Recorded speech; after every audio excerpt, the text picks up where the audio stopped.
गोंदिया जिल्ह्यातील सडक अर्जुनी तालुक्यातील कोहमारा परिसरात मुंबई कोलकाता राष्ट्रीय महामार्गावर शनिवारी रात्री 8:30च्या दरम्यान भीषण अपघात घडल्याची माहिती समोर येते.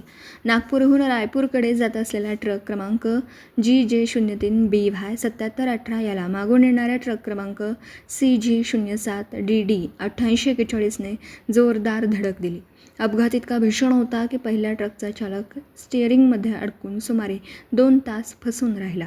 घटनेची माहिती मिळताच कोहमारा येथील गावकरी, नागरिक व काही समाजसेवक, सामाजिक कार्यकर्ते महेश ढुमरे, सुखदेव सिंह ठाकूर, दिनेश भांडारकर, शंकर मिस्त्री, रितेश गडपायले तसेच स्थानिक नागरिक घटनास्थळी धावले.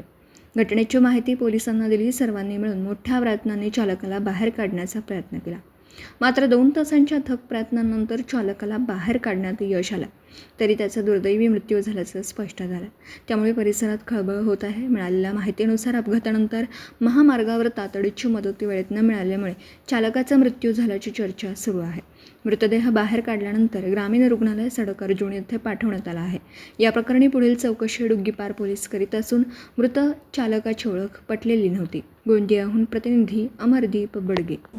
दिवसभरातील घडामोडींचा आढावा घेण्यासाठी पाहत रहा N24 मराठी न्यूज चॅनल.